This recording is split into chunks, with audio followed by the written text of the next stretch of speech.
بسم الله الرحمن الرحیم. نن زموږ د طریقة العصریه اولی حصے الدرس الثامن د اتم درس پورا سبق ختم شو. تمرین میں انشاءاللہ نن موږ حل کوو مشق او سبق نمبر 39 موږ سره شروع دی د کتاب د سر نه 39 نمبر سبق دی او الدرس الثامن اتم نمبر درس دی. د پښتو جملو نه عربي جوړه کوي. موږ له اول سوال دا راکړی په تمرین کې اول سوال راکړی د پښتو جملو نه عربي جوړه کوي. نو یو طرف ته موږ له د پښتو جملې راکړي دي بل طرف ته به موږ عربي لیکو. د سور مارکر باندې چې ما کوم لیکل کړي دا موږ د دې کوم موږ له په پښتو کې جملې راکړي د هغې عربي مې لیکلې ده. نو پښتو جملو کې لیکلي وایي زه طالب علم یم، زه طالب یم، زه طالب علم یم، زه زده کړې والا یم، زه طالب علم یم. نو په عربی کې دا دوه قسمه ویل کېږي. انا طالب، انا طالب. عرب دا آخری حرف ساکن کوي. انا طالب، زه طالب یم، زه طالب علم یم. انا طالب، زه طالب علم یم. انا متعلم، زه طالب علم یم. انا متعلم، زه طالب علم یم. انا متعلم، زه طالب علم یم. زما نوم خالد دی، زما نوم خالد دی. نو زما نوم د پاره راځي اسمی. اسم معنا د نوم او اسمی دا یا متکلم ضمیر چې ورسره ولګي د دې معنا د زما. اسمی زما نوم خالدن، خالد دی. عرب آخری حرف ساکن وي. اسمی خالد، زما نوم خالد دی. اسمی زما نوم خالد، خالد دی.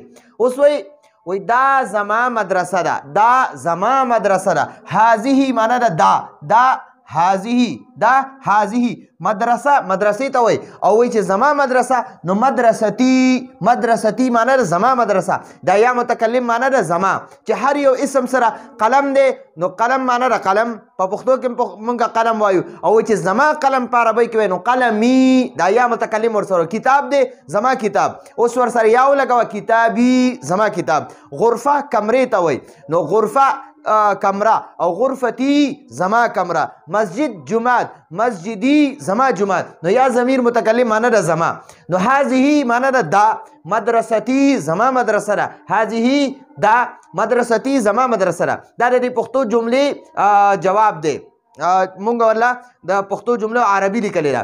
اوس وایي هغه نږدې ورسره نه دی، لږه فاصله کې دی. یو ګوره یو چې نږدې وي هغې دپاره هذا راځي، یو چې لږه فاصله کې وي هغې دپاره ذاکه راځي، یو چې ډېره فاصله کې وي هغې دپاره ذالکه راځي. نو دلته کې به لږه فاصله کې دی. نو موږ وایو هغه زما درسګاه ده. کلاس دی، کلاس. درسګاه معنا ده کلاس چې استاد ناسي او شاګردانو ته سبق وایي نو کوم ځای کې چې استاد او شاګردان وي دغه ځای ته کلاس وایي.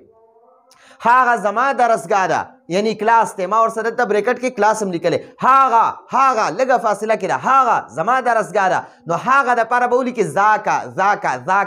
ذاکه معنا ده هغه، ذاکه معنا ده هغه. لږه فاصله کې دی. نږدې دپاره هذا، لږه فاصله کې ذاکه او ډېره فاصله کې ذالکه. نو ذاکه فصل درسګاه ته وایي، کلاس ته وایي. او زما کلاس نو فصلی دا یا ضمیر متکلم ورسره ولګوه. نو ذاکه فصلی هغه زما درسګاه ده. ذاکه فصلی هغه زما درسګاه ده. اوس وایي هغه زما کتاب دی. لږه فاصله کې کتاب پروت دی، نږدې ورسره نه دی، لږه فاصله کې دی. نو هغې دپاره بیا هم ذاکه لفظ استعمال کړه.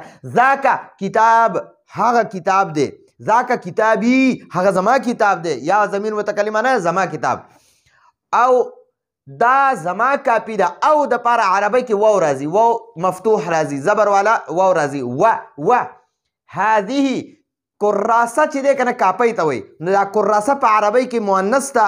نو دې لپاره به موږ د اسم ضمیر اشاره چې ده اب هم ورله موږ د مؤنث راوړو. وهذه او دا، وهذه او دا د واو معنی ده او. وهذه او دا کراستون کاپی ته وایي. کراستی زما کاپی. وهذه کراستی او دا زما کاپی ده. اوس دی خو بیا د پښتو جملې دي.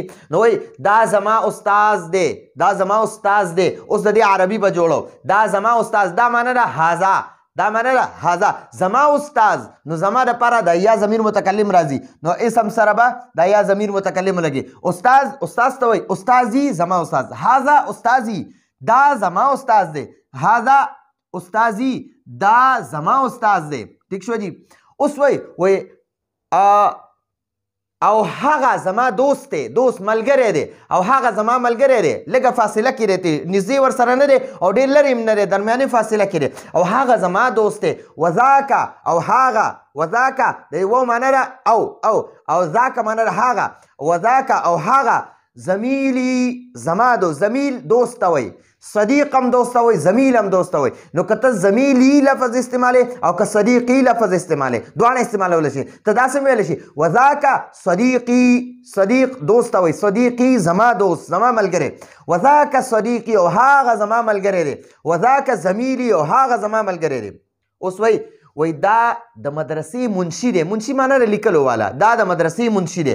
نو دا دپاره حذا راځي. او کاتب المدرستی د مدرسې منشي، کاتب المدرستی د مدرسې منشي، کاتب منشي ته وایي، لیکلو والا ته وایي. هذا کاتب المدرستی دا د مدرسې منشي دی. اوس وایي او هغه لږه فاصله کې یو کس دی، او هغه د مدرسې خادم دی، نوکر دی، چپړاسي دی. نو دا چپړاسي لفظ لږ ډېر بد لګېږي. نو نوکر یا خادم دواړه ورته لګي. که مدرسې صفایي کوي، مدرسه کې جارو اخلي، د مدرسې خدمت کوي، نو هغه ته خادم وایي. او هغه د مدرسې خادم دی. وذاکه او هغه، وذاکه او هغه خادم المدرستی د مدرسې خادم دی، د مدرسې نوکر دی. ٹھیک شو. نو دا زمونږه د تمرین اول نمبر سوالو. انشاءالله په بل درس کې به مونږه دویم سوال حل کوو. په هغې کې به مونږه د عربی جملو نه پښتو جوړو. دې کې هم د پښتو جملو نه عربي جوړه کړه. په بل درس کې به مونږ د عربی جملو نه به مونږه د پښتو د جملې جوړو. نو راتلونکي درس پورې اجازت غواړو. هذا هو المرام والله اعلم بحقیقة الكلام.